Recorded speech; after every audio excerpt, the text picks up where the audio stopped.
The air hung heavy with the scent of salt and smoke. Across the narrow strait, the faint glow of Roman campfires shimmered like dying stars in the mist. It was early morning, the kind of gray, damp dawn that seeps into the bones and turns courage into stone. Denmark's coastline lay quiet, the wet sand still marked with the deep prints of men who had spent the night sharpening blades, fixing shields, and whispering prayers to gods that no longer answered. The Danish camp was a sprawl of raw tents made of stitched hides and rough timber.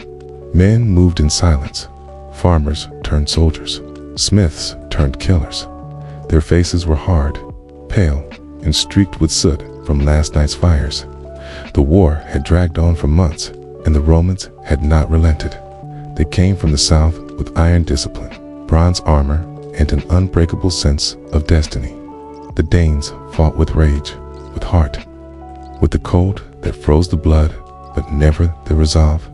Near the edge of the cliff that overlooked the gray sea, a man stood watching the Roman encampment across the water. His name was Eirik Havden, commander of the northern clans.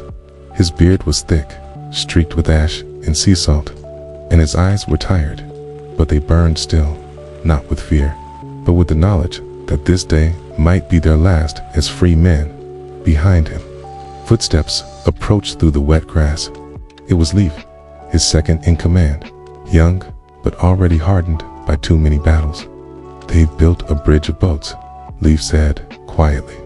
"They mean to cross by sunrise." Eirik did in turn. "Let them," he murmured. "The sea will judge them first." But deep inside, he knew the sea would not save them. The Romans had learned how to tame nature itself. Their engineers had built floating siege platforms. Their archers carried fire that burned even on water. The Danes had their courage, but courage could not stop Iron Dot in the camp below. The men were stirring. The smell of cooked oats and fish mixed with the sharp tang of leather oil. Someone was singing a low, mournful tune about home, about mothers and children who waited for ships that might never return.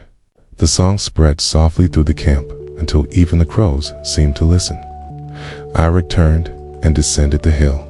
As he walked through the camp, men nodded or struck their chests in salute. There was no need for speeches. They all knew what awaited them when he reached the central fire. He stopped before a crude table where a tattered map lay spread. The coastline, the Roman lines, the small villages already burned. Beside the map lay a Roman helmet, blackened and dented. Eirik placed his hand on it and said quietly, "They believe they can break us because they think we are savages," Leif answered. "They believe their gods have chosen them." Eirik looked up. "Then let's prove their gods are wrong." A horn echoed from the distant shore, a deep metallic note that rolled across the water like thunder. The Romans were moving. Their ships, sleek and orderly, began to push forward, oars slicing through the morning fog. The Danish warriors gathered along the ridge, shields in hand, their breath steaming in the cold. Children and old men stood behind them, clutching spears that were too long or too short. No one spoke. The only sound was the slow, rhythmic creak of Roman oars. Eirik raised his sword. "Now," he said, his voice steady, almost calm, "light the oil." Flames burst along the shoreline. Tar-soaked ropes stretched across the shallows, ignited in a roaring curtain of fire. The Romans hesitated, their front ships slowing, unsure whether to press through or turn back. For a moment, hope flickered in the Danes' eyes. Then came the Roman artillery with a deep thump. Great stones hurled from mangonels arched over the flames and crashed into the Danish lines. One struck a tent, sending men flying like broken dolls. Another smashed into the ground near Eirik, showering him with mud and ash. The war had begun. Leif shouted orders. Archers rushed forward, their bows creaking as they loosed volleys toward the approaching boats. Arrows hissed through the air, finding gaps in the Roman shields. Some Romans fell into the water, their armor dragging them down. But for every one that sank, two more pushed forward. The sea turned red. Eirik waded into the chaos, swinging his sword as the first Roman soldiers landed. The clash of steel and the scream of men filled the air. A Roman centurion lunged at him, tall, broad, his armor gleaming despite the soot. Eirik caught the blow with his shield, felt the jolt run up his arm, then drove his sword into the man's throat. Blood sprayed across his face, hot and thick, but he didn't stop. There was no time for mercy. Push them back, Leif shouted. To the cliffs. The Romans advanced like a tide, methodical, relentless. Their shields locked, their formation perfect, even on wet sand. The Danes fought with fury, but fury was chaos. Soon, the ground was littered with bodies, Danish and Roman alike. The sea pulled at them, washing away the blood, only to make room for more. Eirik felt something heavy strike his shoulder, a Roman hammer, lancing off his armor. He stumbled, then drove his blade upward, catching his attacker under the ribs. The man gasped once, then fell. Through the haze of smoke, Eirik saw Leif on the ground, pinned beneath a Roman's knee. Without thinking, he charged, slamming into the soldier, wrenching him away. Leif coughed, his face pale. Go, Eirik said. Get back to the ridge. Rally them. Leif nodded weakly and limped away. The fire lines had died down now, and the Romans were landing in waves. Their horns blared again, signaling reinforcements. Eirik looked around the cliffs, the sea, the men who still fought, though their arms were too heavy to lift. He could feel the battle slipping away, inch by inch. He turned to the north, where the forest met the sea. Fall back, he roared. To the trees. Draw them inland. The Danes began to retreat, some running, some crawling, dragging the wounded with them. The Romans pursued, shouting in Latin, their banners glinting in the pale sun. The beach was lost, but Eirik had planned for this. In the forest, their numbers would mean nothing. As they crossed into the trees, the light dimmed. Arrows waited in the branches, Danish archers hidden in moss and shadow. When the first Romans entered, the forest erupted. Shafts rained down, striking shields and necks. The Romans tried to form ranks, but the ground was uneven, the air thick with smoke and pine. From the trees, the Danes struck, quick, brutal, vanishing before the Romans could answer. Eirik fought like a man possessed. Each swing of his sword was an act of defiance. Each breath a prayer to gods that might still be listening. A Roman spear grazed his side, cutting deep, but he didn't slow. The forest echoed with the clash of metal, the screams of dying men, and the ragged breath of warriors too stubborn to fall. By midday, the forest floor was a graveyard. Smoke hung between the trees. Eirik leaned against a trunk, blood running down his arm, his eyes on the distant flashes of Roman armor still pushing through. Leif appeared again, face streaked with dirt, eyes wide. They're not stopping, he said. They'll burn the forest. Eirik nodded slowly. Then we'll burn it first. He looked out at his men, what was left of them, barely 100. Each face was streaked with sweat, ash, and disbelief, yet none turned away. He raised his sword once more.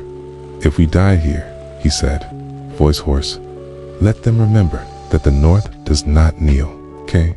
And as the fire took the forest roaring, devouring, painting the sky in gold and black, the Danes charged one last time into the smoke, into history. Fire still smoldered in the forest long after the sun had set. Black smoke curled into the night sky, mixing with drifting ash that fell like snow upon the dead. The sea whispered softly against the rocks, its once bright surface now clouded red with the remains of men.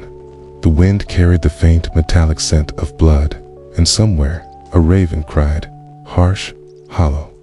Endless far beyond the burning trees, the Roman camp stood in grim silence. The men who had returned from the beach sat among the ruins of their victory, tale, their armor dented, their faces ghost pale under the flicker of torches. They had won the coast, but at a cost that felt more like defeat.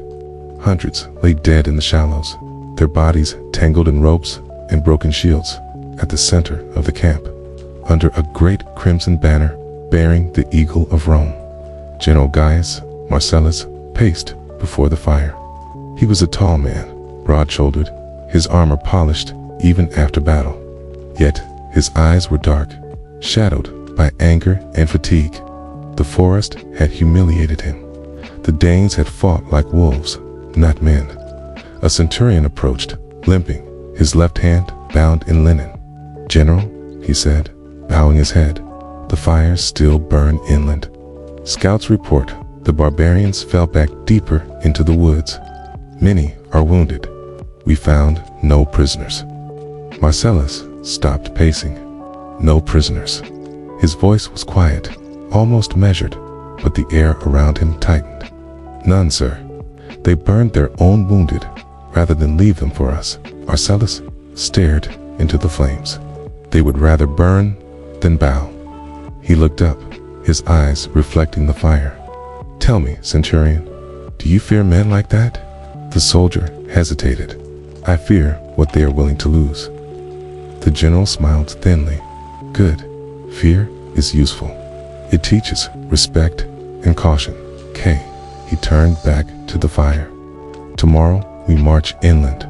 We will not rest until that forest is ash and their gods are buried beneath it." The centurion saluted and left. For a moment, Marcellus stood alone, listening to the wind whistle through the camp. He thought of Rome, of marble streets and perfumed baths, of senators who sat in warm halls and gave orders to men like him. They would never smell blood in the rain. They would never hear the sound of a sword breaking against bone. Yet they demanded conquest. They demanded tribute. He clenched his fist. "If the emperor wants Denmark," he murmured, "then he shall have it. Even if I have to drown it in fire." Miles away, deep in the Danish forest, Eirik Havden knelt beside a dying fire.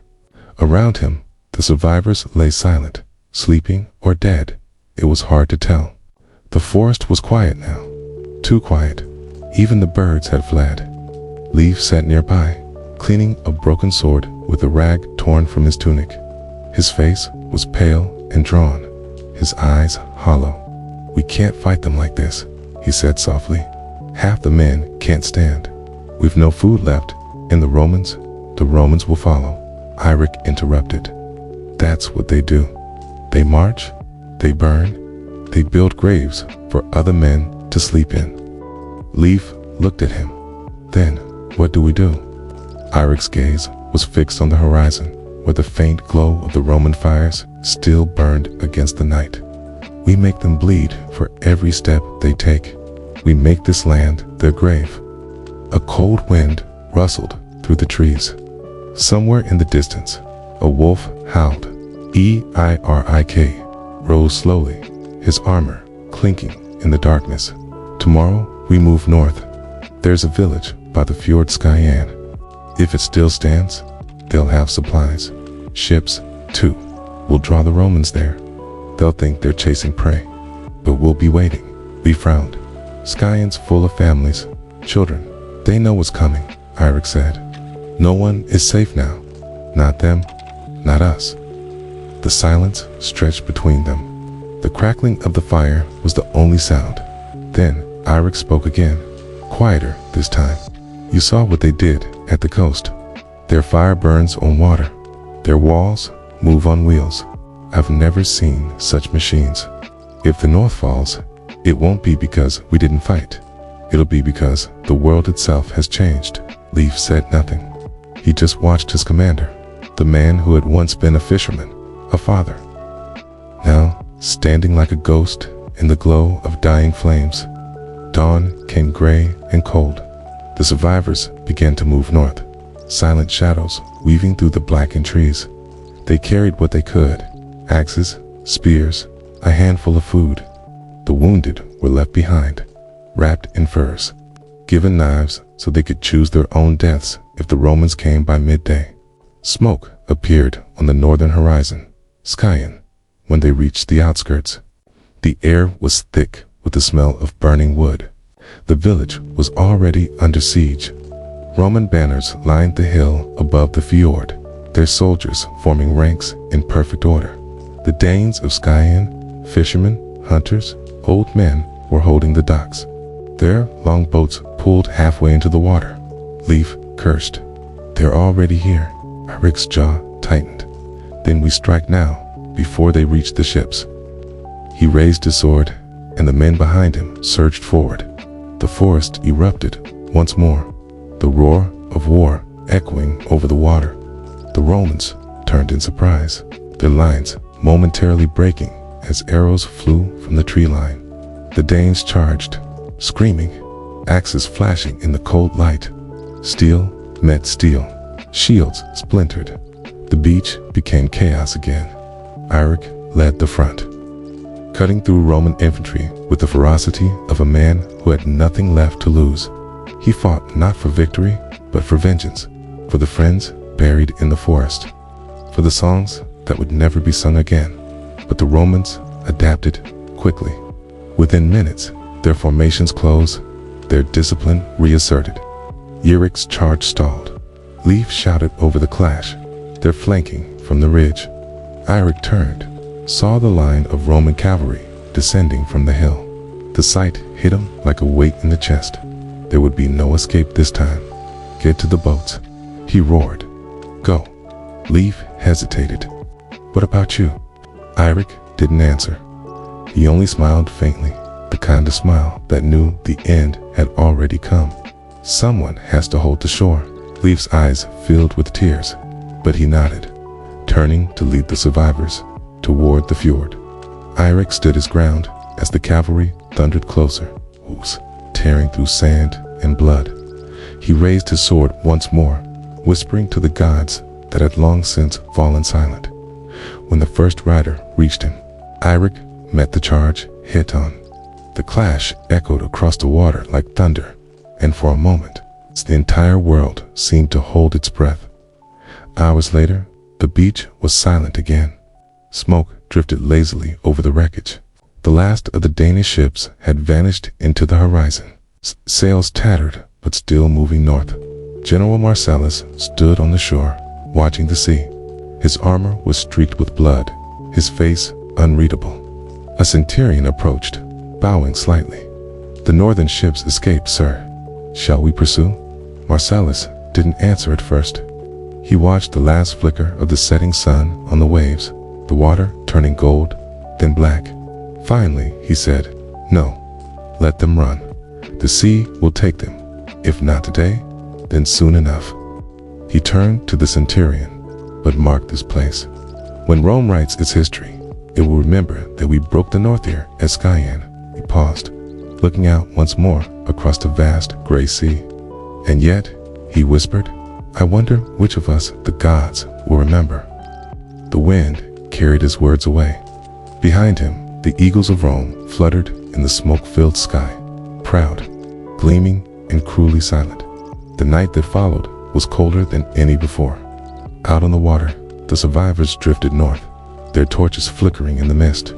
Leif stood at the bow of the lead ship, staring back at the faint glow of the burning coast. He could still see it, the fire, the smoke, the shadows of men who had refused to kneel. Somewhere in the distance, thunder rolled, or perhaps it was just the memory of war, still echoing through the world. He closed his eyes and whispered, "Eirik, the sea remembers." And the sea, vast and endless, whispered back with the sound of waves breaking against the hull, like a heartbeat that refused to die. The northern wind screamed like a living thing. Its voice carried across the empty fjords, cawing through the mountains that rose like sleeping giants on either side of the frozen sea. Days had passed since the battle at Skian, yet the survivors of Eirik's army still drifted battered ships, woven through icy waters that shimmered beneath the pale light of a dying sun. The sea had grown cruel. Frost clung to the ropes, turning them into brittle cords. Men huddled beneath firs, stiff with salt and blood. Every breath came out as mist, every heartbeat slower than the last. Hunger gnawed at their bellies, thirst burned their throats. And the silence between the waves grew heavier with each passing hour. Leif stood at the bow of the lead ship, wrapped in a torn wolfskin cloak. His eyes were hollow but unyielding. The sea wind stung his face, yet he didn't flinch. Behind him, the few men still alive whispered prayers, not to the old gods anymore, but to anything that might still be listening. Land, one of them croaked suddenly, pointing toward the distant horizon. Leif squinted. Through the fog, a faint line appeared, dark cliffs rising from the ice like the edge of the world. Relief washed through him, but it was quickly followed by suspicion. The coast was too quiet. No smoke, no ships, no sign of life. "Row," he said simply, "before the sea changes its mind." The oars dipped into the freezing water, groaning under the strain. Slowly, painfully, the ships crept toward shore. When they finally touched land, the men stumbled onto the rocks, some kissing the frozen ground, others collapsing from exhaustion. Leif remained standing, eyes sweeping the horizon. The cliffs loomed high above them, jagged and cold, but there were signs of old paths, faint and overgrown. Someone had lived here once. They built fires that night, small and hidden, their flames barely visible against the wind. The warmth was weak, but it was life. For the first time in weeks, they could breathe without tasting smoke or salt. Leif sat apart from the others, staring into the flames. His hands trembled, not from cold, but from memory. Eric's voice still echoed in his mind. That last moment on the beach, the sound of steel against hooves, the silence that followed. A voice interrupted his thoughts. "You still see him when you close your eyes, don't you?" Leif turned. It was Astrid, one of the few women who had escaped Skyen with her son. Her face was streaked with soot and windburn, but her eyes burned bright. She carried a small knife at her belt and walked with the quiet confidence of someone who had survived too much to fear anything anymore. "He was the last of the true ones," Leif said. "He believed we could stand against them." Astrid knelt beside him, her gaze steady. "And you don't." Leif didn't answer right away. The fire popped softly, casting shadows that danced across the frozen stones. Belief doesn't stop Roman steel. It doesn't fill our stomachs. It doesn't bring the dead back. But it keeps the living moving, she said. And that's what matters now. He looked at her, really looked, and saw not the fisherman's wife she once was, but a survivor, hardened by the same fire that had forged him. He nodded, slowly. "Tomorrow," he said, "we move inland. There's shelter in the mountains. The Romans won't follow that far north." Astrid's lips tightened. "And after that?" Leif stared into the dark. "Then we make them come to us." The journey inland was worse than any battle. The paths were steep, carved through ice and rock. Men slipped, fell, and didn't rise again. Wolves stalked them from the trees, their eyes glowing in the dim light. The cold bit through fur and leather, turning fingers black. Yet they pressed on. By the 5th day, they found it, a valley hidden between two peaks untouched by the Romans. A frozen stream cut through its heart, and the remains of an old settlement lay half buried beneath snow. It wasn't much, but it was home enough. Leif stood on a ridge overlooking the valley as the survivors began to rebuild. Tents first, then fires, then the slow rhythm of survival returning to tired hands. Astrid approached him again, carrying a piece of charred wood from the wrecked village below. "They burned this place long before the Romans came," she said. "Maybe they ran out of hope too." Leif shook his head. "No, maybe they just didn't have someone left to lead them." She looked at him sharply. "And do we?" He didn't answer.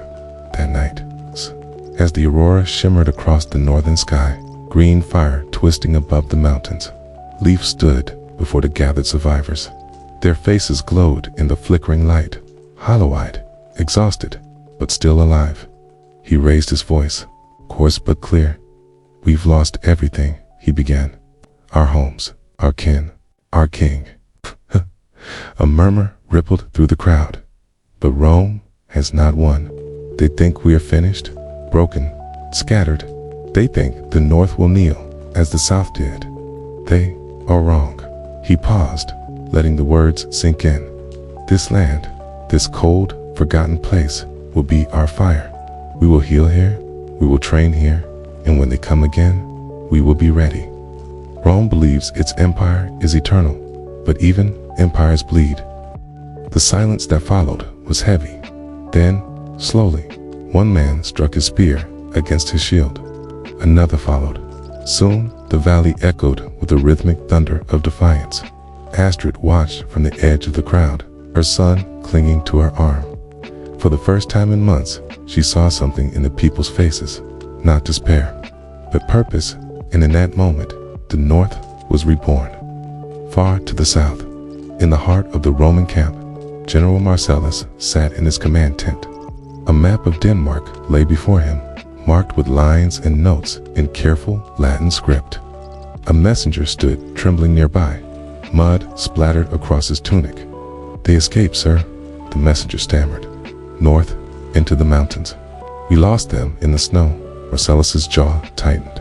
"And our scouts. 2 did not return. The others say the weather is too harsh. The men won't go further."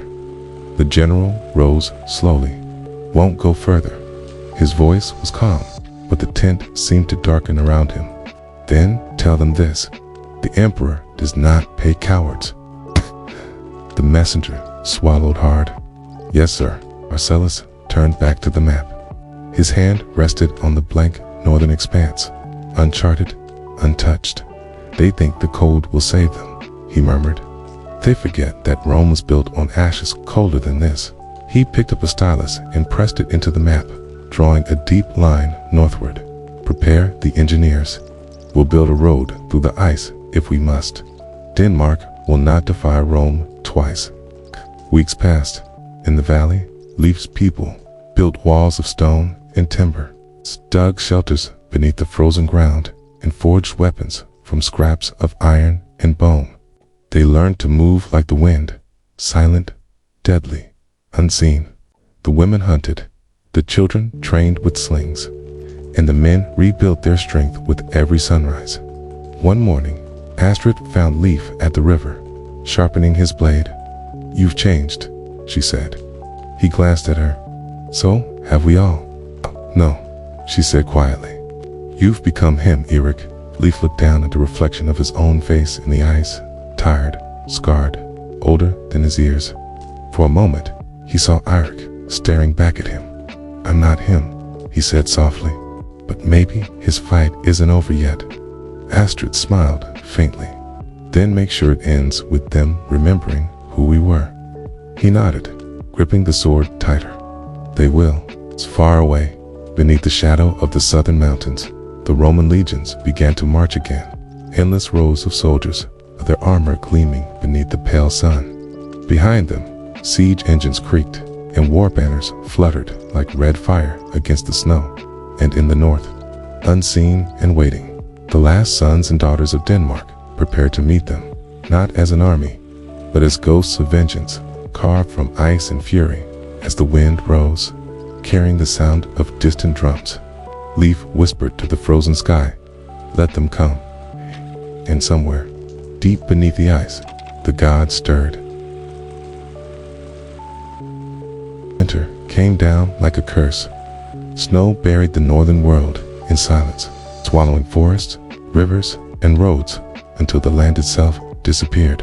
The air was razor sharp, slicing through skin and bone. Fires burned low, their smoke rising like ghosts into a gray sky that never cleared. It was a season that killed the weak and tested the strong until even strength began to break. But amid that endless frost, something else was being forged in the hidden valley of the survivors.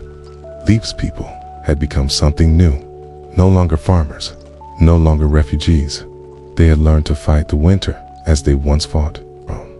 They learned how to breathe quietly through cloth so steam wouldn't betray them, how to walk across snow without sound, how to track Roman patrols by the faintest crack of ice. Every day was a war, but it was a war they were beginning to win. Leif stood on the ridge overlooking the valley, his cloak snapping in the wind. His hair had grown long, streaked with gray, though he was still young. His eyes were sharper now, colder. The boy who had once followed Eirik was gone. What remained was something harder, below.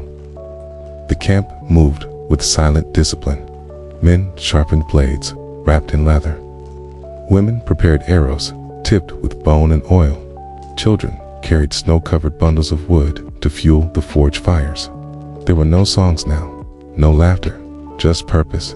Astrid climbed the ridge behind him, her breath misting in the cold. "The scouts have returned," she said.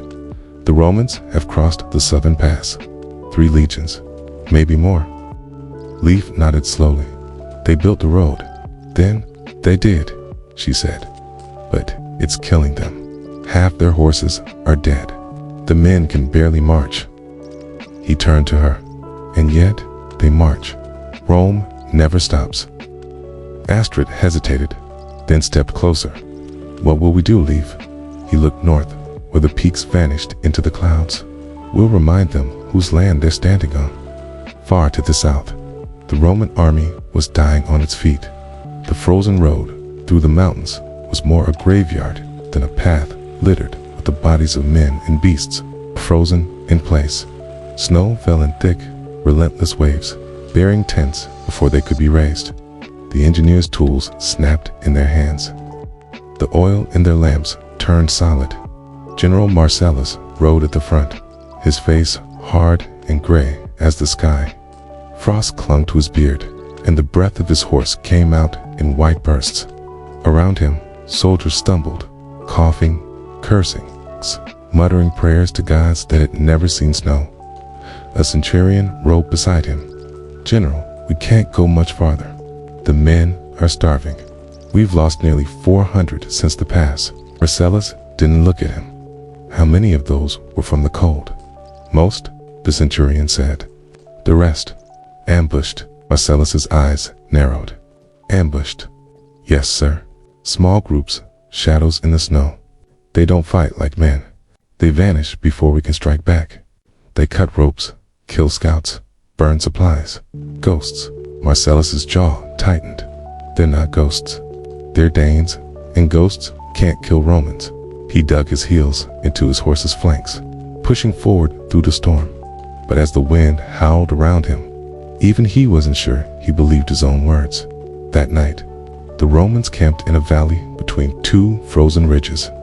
Fires flickered weakly, struggling against the wind. The soldiers huddled in their cloaks, faces hollow, hands trembling. Marcellus sat in his tent, staring at a map covered in ice. He had drawn the road himself, each line a promise of conquest. But now the ink bled where melted snow had touched it, the lines running like veins of black across the parchment. He closed his eyes. He could still see the battle at Skyen, the sea burning, the screams, Eric's face disappearing in the smoke. He had thought victory would silence those memories. Instead, it followed him north. A sudden sound broke through the wind, a faint whistle, then a scream. Marcellus leaped to his feet and burst from his tent. The night outside was chaos, shadows moving fast between the snowdrifts, blades flashing in the firelight. Danish raiders, Leif's men, had slipped into the camp. They moved like wraiths, cutting down sentries, vanishing into the dark before arrows could find them. A wagon burst into flames, lighting the snow in orange and red. Horses reared, soldiers shouted, and panic spread like wildfire. Marcellus drew his sword, shouting, "Hold the line. Shields up. Form ranks." But there were no ranks to form, only confusion. Leif emerged from the shadows near the edge of the camp, its fur cloak streaked with frost and blood. His breath came out in steady puffs, his eyes fixed on the Roman general. He didn't shout. He didn't charge. He simply raised his hand, a silent signal. A dozen fire-tipped arrows streaked through the night, striking the Roman supply carts. The flames exploded, devouring the stores of oil and food. Marcellus's soldiers screamed as the fire spread through the camp. Leif turned away, vanishing into the storm. The north had struck again, and Rome was bleeding in the snow. By morning, half the camp was gone. The flames had died, leaving behind only ash and twisted metal. Marcellus stood among the ruins, his armor blackened. Around him, the men whispered in fear. They knew where to strike. One soldier muttered, "They're watching us." Marcellus silenced him with a look. "Then we'll burn their shadows along with their land." He turned to his officers. "Send a word to the engineers. Build signal towers. We'll light the sky if we must. If they want a war in the dark, we'll bring them the sun." But even as he spoke, the wind carried the faint sound of laughter far away, echoing from the mountains in the hidden valley. Leif stood beside Astrid as the scouts returned. Their faces were wind-burned, but triumphant. "Their food stores are gone," one said. "They'll starve before spring," Leif nodded. "Not if they turn back." Astrid frowned. "Do you think they will?" Leif's voice was quiet. "No, Rome never turns back. They'll march until they forget why they came." He looked northward to the frozen horizon. "And we'll make sure they never find their way home." Weeks passed. The winter deepened. The Romans built towers of flame along their route. Great pyres of pitch and wood meant to light the way through the storms. But each morning, they found one more burned to the ground, the work of unseen hands. Men began to vanish during night watch. Horses were found dead, their throats slit clean. The Romans grew restless, whispering of curses, of gods that lived in the snow. Marcellus refused to believe it. "There are no gods here," he said one night, staring into the endless white beyond the campfire. "Only men too afraid to face their own fear." But as he spoke, something stirred beyond the firelight. A shape, tall and still, watching. When the soldiers rushed forward with torches, they found only footprints leading back into the darkness. That night, the wind changed. It carried a sound like the beating of drums, faint, rhythmic. Growing louder, Leif had come again. The attack came at dawn from the ridges above. The Danes unleashed a storm of arrows and burning oil. The sky turned black with smoke. The Romans tried to form ranks, but the ground beneath them was ice, slick and treacherous. Men slipped, shields fell, and chaos spread.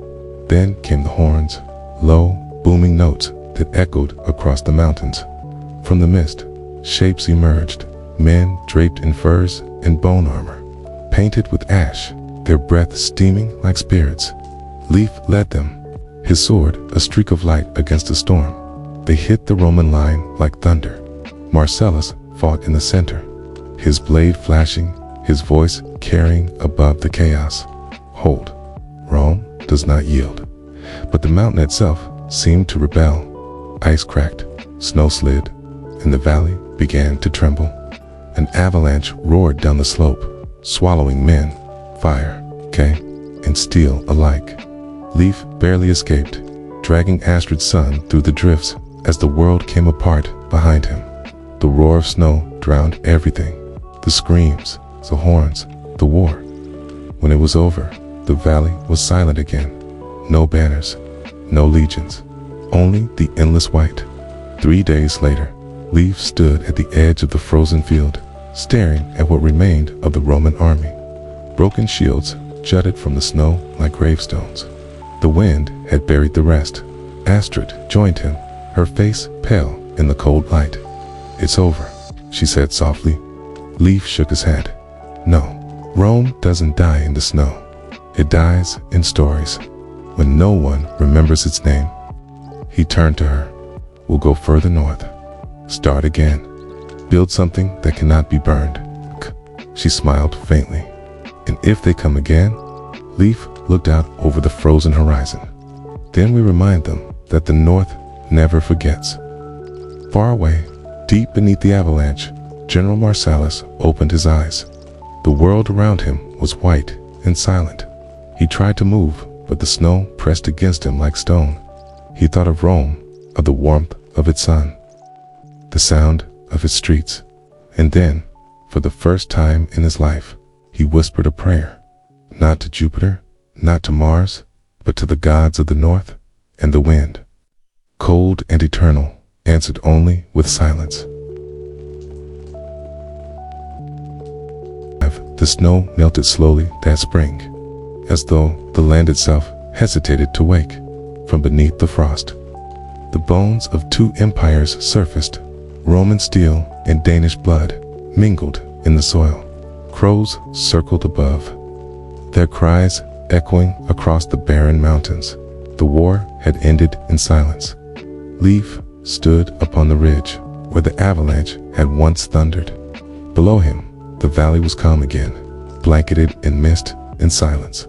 He had come alone, bearing only his sword and a carved piece of driftwood, a charm Astrid had given him before the last raid.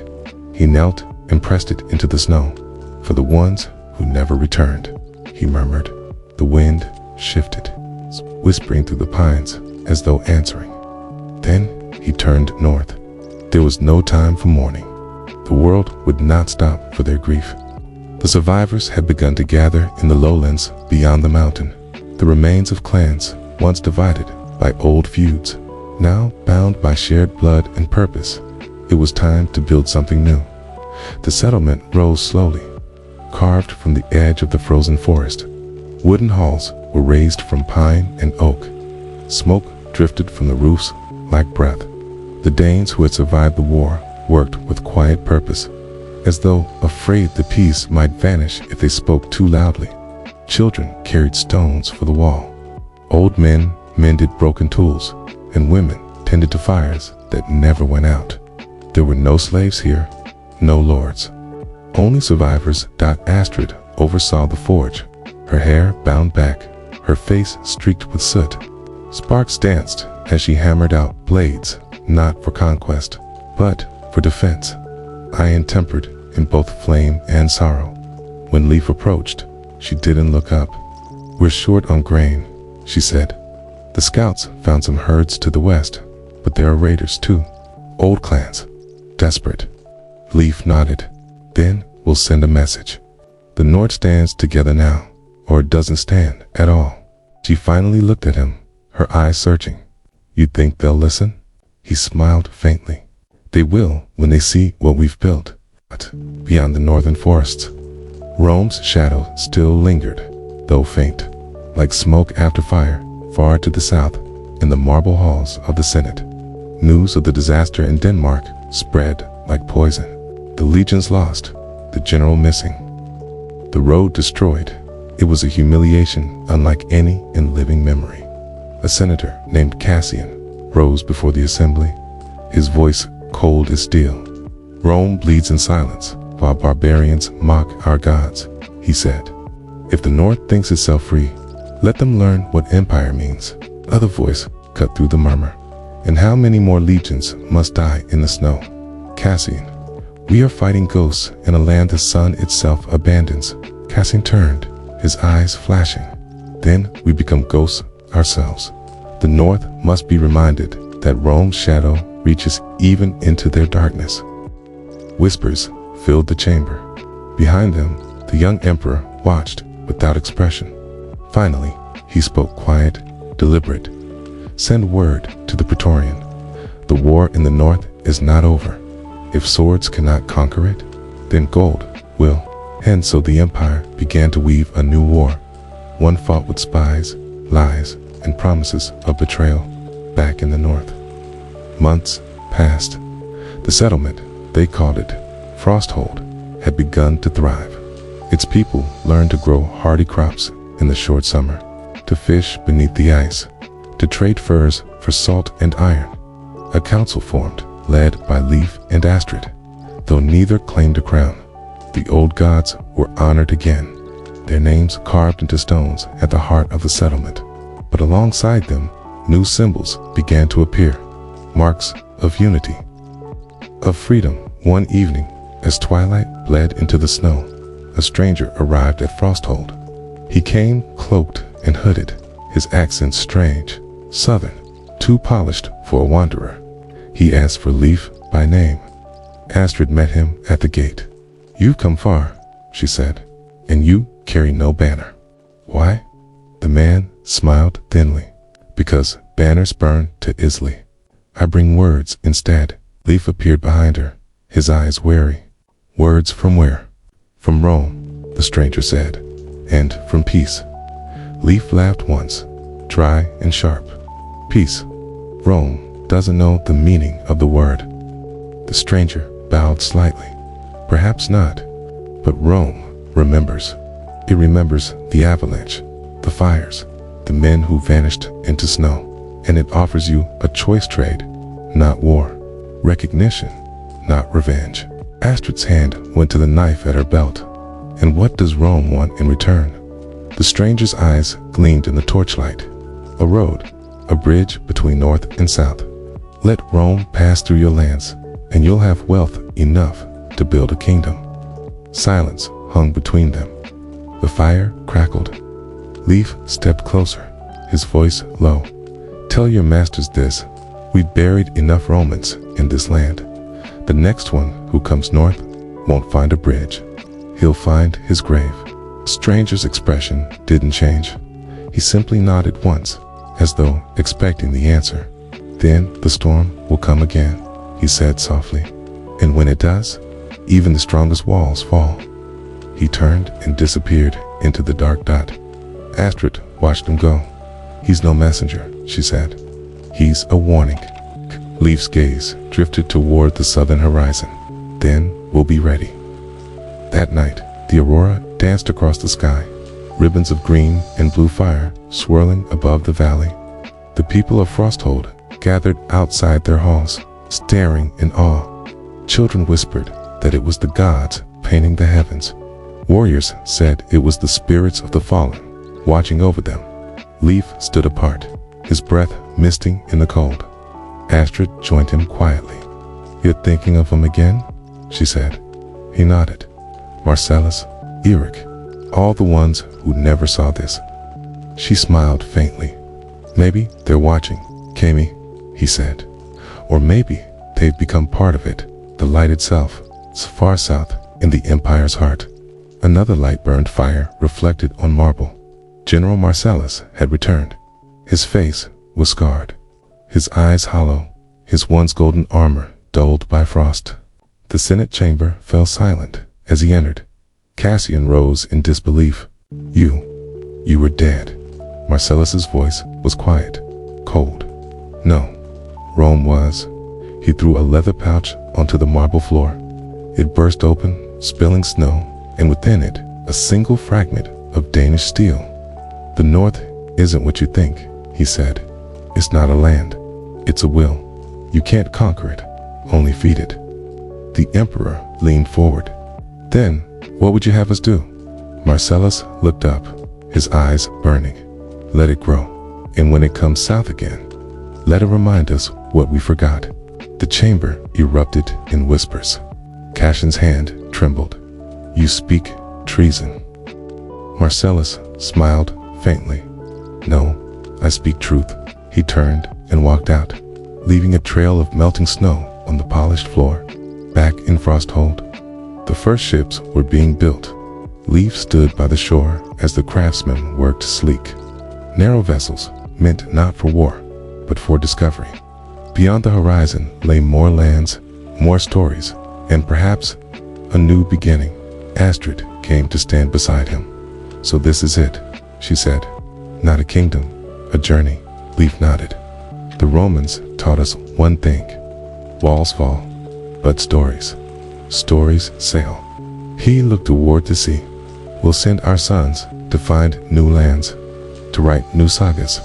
And if Rome remembers us, let it remember the fire, not the ashes." Astrid smiled softly. "And what of us?" Leif turned to her. "We stay. We keep the hearth burning, so when they return, they know where home is." As the ships slid into the water, The people of Frosthold sang. Their voices rose above the wind, deep, strong, ancient. It was not a song of victory, nor of mourning. It was something older, a promise whispered to the waves, and far across the sea, beneath the cold stars. Rome listened. The war between North and South had ended, but the story of the North, of men and women who turned ice into fire, silence into legend, had only just begun. The sea was restless that summer, as though the gods themselves were stirring beneath its surface. The ships of Frosthold cut across the gray waves, their sails painted with the mark of the wolf, a symbol born not of conquest, but of endurance. Each vessel carried families, warriors, and dreamers, men and women who had chosen the unknown over the ashes of war. Leif watched from the shore as the last of them vanished into the mist. The wind carried their voices, fragments of song, laughter, till there were nothing but whispers. Astrid stood beside him, her hands clasped behind her back. "You could have gone with them," she said quietly. Leif smiled faintly. "Every ship needs a home to return to. And if they never return," he looked at her, "then the world will remember them, not as conquerors, but as the ones who dared." She didn't answer. She only watched the horizon, where the mist met the sun. Weeks passed. The settlement of Frosthold thrived, though shadows lingered. Scouts spoke of Roman envoys moving through the south, bribing old clans, stirring doubt, whispering that Frosthold's strength was fading. One night, as the moon hung red and low, a horn sounded from the WATCHTOWER. Leaf ran to the walls, cloak snapping in the wind. "Report," he shouted. The guard's voice trembled. "Riders, my lord, from the south, and they carry Roman steel." Leif's expression hardened. "Prepare the defenses. No one opens the gates until I say so." The riders arrived before dawn, a dozen men clad in dark armor, faces hidden behind helms that bore no crest. Their leader dismounted and approached the gate slowly. "I come bearing a message from Rome," he said in a voice that carried easily through the cold air. "From General Marcellus." At the name, murmurs rippled through the wall. Leif's eyes narrowed. "Marcellus is dead." The man smiled faintly beneath his helm. "No, he lives, and he seeks no war, only parley." Leif hesitated, then motioned for the gate to open halfway. "Speak, then." The man stepped closer. His face came into the light, scarred but unmistakable. It was Marcellus. He looked older now, his once proud bearing softened by years of exile and cold. "You don't believe me?" he said quietly. Leif shook his head. "Last time I saw you, the mountain was falling on your head." Marcellus smiled grimly. "The mountain spared me. Perhaps it thought I'd suffered enough."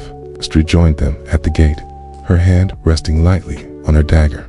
"Why come back? You've lost your legions, your empire, your pride." Marcellus met her gaze. "Because I've seen what empire becomes when it forgets what it's for, and because I know what's coming." Leif frowned. "What do you mean?" "Rome is dying," Marcellus said. "The Senate fights itself. The emperor is a boy, a puppet of men who worship gold more than gods. They will come north again, not with legions, but with mercenaries, slavers, and false treaties. You think the war is over, but the war never ends. It only changes its face." Silence hung heavy in the cold air. Leif studied him for a long time. "And what do you want from us?" Marcellus took a breath. "A place among you. A chance to fight for something that won't crumble with politics or gold." Astrid laughed once, bitter and sharp. "A Roman asking shelter in the north. You expect us to believe you?" Marcellus nodded slowly. "No, but I expect you to remember that even your enemies can hate the same things you do." Leif looked at him, at the weariness in his eyes, the scars, the frostbitten hands. He saw not a conqueror, but a man stripped of everything. Finally, he spoke. Very well, you'll stay, but not as a guest. As a worker, you'll eat what you earn, sleep where you build. If that's beneath you, turn back now. Marcellus bowed his head. It's not beneath me. It's all I've ever wanted, to build instead of burn. Over the months that followed, Marcellus worked beside the others. He cut timber, hauled stone, repaired walls.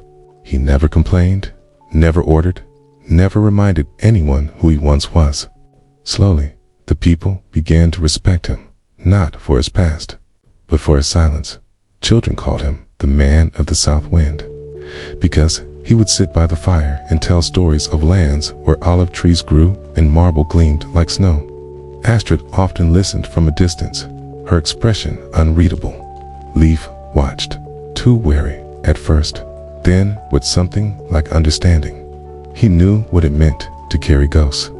As summer deepened, new ships began to return. They brought tales of strange shores, of islands rich with timber, of rivers full of fish, of lands unclaimed. Frosthold was no longer a secret. It was becoming a legend, and legends attract both dreamers and enemies. One night, a scout arrived breathless from the south. Roman banners, he gasped. Hundreds of them, but not legions. Mercenaries. They burn every village that refuses to swear allegiance. Lee's face turned to stone. So it begins again. Marcellus stepped forward. They're not Rome. They're vultures feeding on what's left. But if you face them alone, they'll tear you apart, piece by piece. Leif looked at him. Then, what do you suggest? Marcellus met his gaze. Strike first. Burn their supplies before they reach the mountain pass. End it before it begins. Astrid frowned. That's Roman thinking. Marcellus nodded. Yes, and sometimes Rome's ways must die by Rome's own fire. Days later, under a blood-red sky, Leif led a small force through the forest. Among them rode Marcellus, unarmored, carrying only a short blade and a torch. They moved like shadows, silent and swift. By nightfall, they reached the enemy camp, a sprawl of tents and banners bearing no nation's mark. Thieves, mercenaries, broken men gathered under one promise: gold. Leif crouched beside Marcellus. You sure this will work? Marcellus nodded. They've forgotten discipline. They'll panic the moment they see fire. Leif raised his hand, and the night exploded. Flaming arrows arced through the sky, striking oil-soaked tents. The camp erupted in chaos. Men screamed. Horses broke their lines, and flames devoured everything. Leif and his men vanished into the trees before the smoke cleared by dawn. There was nothing left but ash and blackened earth. When they returned to Frosthold, the people greeted them not as heroes, but as survivors, the same way they had always been. Astrid embraced Leif, relief softening her eyes. Marcellus stood apart, staring at the sunrise. It's strange, he said quietly, to burn something and feel peace instead of pride. Leif joined him. That's because this time, it meant something. Marcellus smiled faintly. Maybe, or maybe, I've just grown tired of ghosts. He turned to Leif. You've built something Rome never could. A world without slaves, without masters. Keep it that way. Leif studied him. And you? I'll go south again, Marcellus said. Someone has to tell Rome what it's become, and what waits in the north if it ever comes again. Leif offered his hand. Then go with our blessing. Marcellus clasped it firmly. And you with mine. Weeks later, word came that Marcellus never reached the empire. His ship vanished into a storm off the western coast. Some said the sea claimed him. Others whispered that he walked ashore somewhere far away and began again. Leif never spoke of it. He only stood by the shore sometimes, staring at the endless horizon, listening to the wind. Astrid would find him there and say, You're thinking of him again. Leif would nod, and of what he said, that Rome dies, not with its armies, but with its memory. She smiled. Then let the North remember better. Years passed. Frosthold became a city, stone walls rising where once stood wood and snow. Children grew into warriors, warriors into leaders. The old gods and the new walked side by side. When Leif grew old, he asked to be buried not in the hall, but by the sea, so I can hear the waves, he said, and know the world is still moving. The day he died, the aurora burned brighter than it ever had, green, gold, and crimson light sweeping across the heavens like a banner of fire. Astrid stood beside his grave, the wind in her hair. Around her, the people of Frosthold knelt in silence. From the snow, he rose, she said softly. From the fire, he built. From the sea, he gave us a world. And when she looked up, the northern lights danced as though the gods themselves were saluting one of their own. Far to the south, Rome finally fell. The empire shattered, its cities overrun, its temples abandoned. But in the ruins, travelers whispered of a land beyond the ice, a place where men still spoke of honor, where the old gods still answered, where a man named Leif Frostborn built a fire that never died. The story spread with the winds, from fisherman to sailor, from sailor to scribe, until the name reached distant lands, not as a tale of war, but as a legend of rebirth. And so it was written, greater than in the age when Rome forgot the light. The North remembered it, and from the frost, men learned again what it meant to be free. The last saga 2 generations had passed since Leif Frostborn's death. The snow that once buried Frosthold each winter now fell softer, gentler, as if the land itself had learned peace. The halls that Leif built had become temples of memory, walls carved with the stories of the old wars, Hyric, Astrid, Marcellus, and the long road from ashes to light. But peace never lives forever. It only sleeps. It began with the sea again, as all northern stories do. At dawn, a boy named Arn Leifson, grandson of Leif, stood upon the cliffs overlooking the gray water. His hair was the color of the storms, his eyes the deep blue of the northern ice. In his hand, he held a worn piece of driftwood carved with the same rune Leif had left in the snow so many years ago. He had heard the songs his whole life, tales of the war against Rome, of gods that walked with men, of a world that could be shaped by will alone. But to him, they were just echoes. He wanted more than memory. He wanted the world behind him. The harbor buzzed with life. Frosthold had become more than a city. It was the heart of the northern world. Ships came and went from distant islands. Merchants spoke in tongues from across the sea. But with the trade came rumors of lands beyond the western horizon, of islands where the rivers shone gold, of smoke rising from places no map dared name. Arn watched the waves crash against the rocks and whispered, "Grandfather, if you saw the sea this way, you'd never have stayed." Later that night, as the longhouse roared with the sounds of feast and fire, the elders gathered in the great hall. Arn stood before them, his voice clear. "I seek to sail west," he said, "beyond the mist, beyond the edge of our maps. If we are truly the sons of Leif Frostborn, then we cannot let his fire die in the hearth." Murmurs filled the hall. Some nodded in admiration, others in fear. An old man, Rorik, the law speaker, rose slowly. His beard was white as snow. "The sea beyond the edge is cursed," he said. "Ships that go there never return. Even the gods stay away." Arn's jaw tightened. "Then I'll bring the gods with me." The hall fell silent. At the far end, a woman stepped forward, her face marked with faint scars, her eyes dark as night. It was Freya Marcellini, a descendant of Marcellus, the Roman who had once become part of Frosthold's story. She said quietly, "I'll go with him." The elders exchanged uneasy glances. To send a Roman-blooded woman on a voyage into myth was madness, but there was something in her gaze. thing that silenced doubt. Rorik finally spoke. Very well, you may go.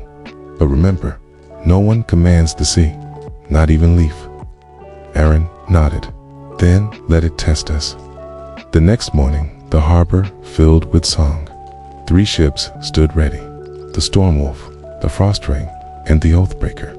Each bore the mark of Frosthold, their sails white against the dawn. Arn stood at the bow of the Stormwolf, wind whipping through his hair.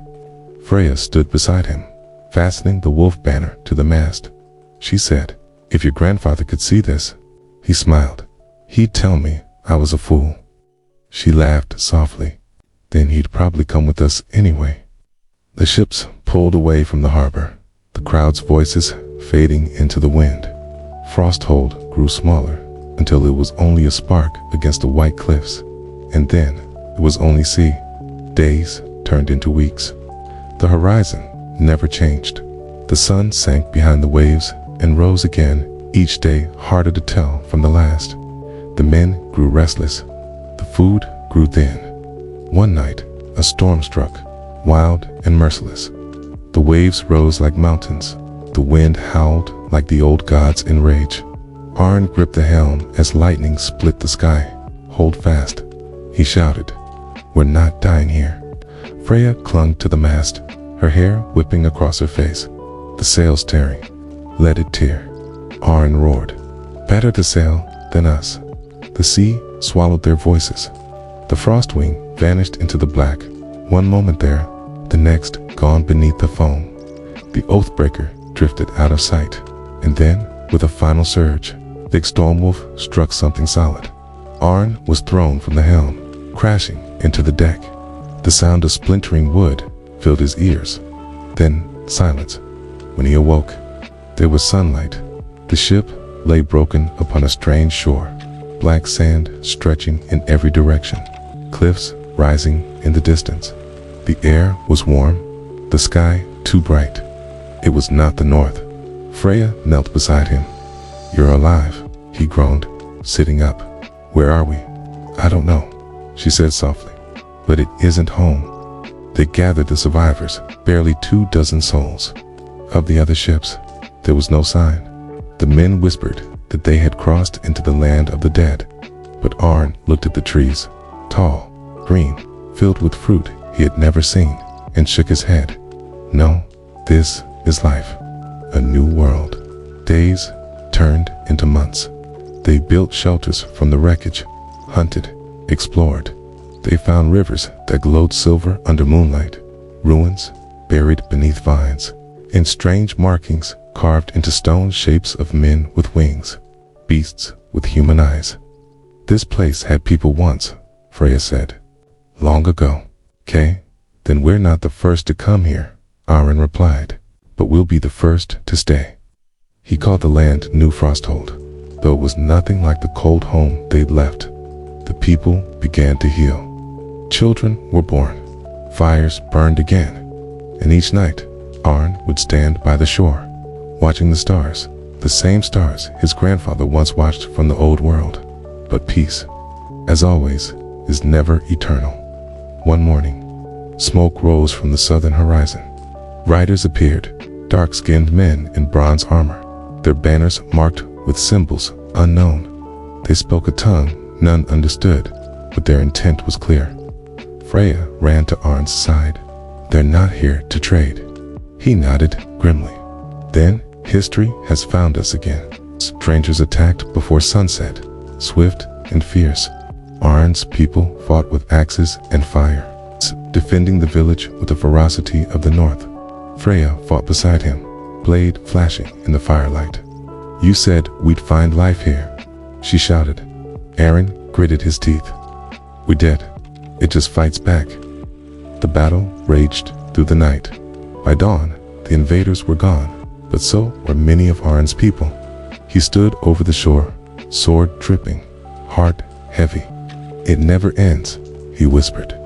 "The war, the hunger, the fire." Freya touched his arm.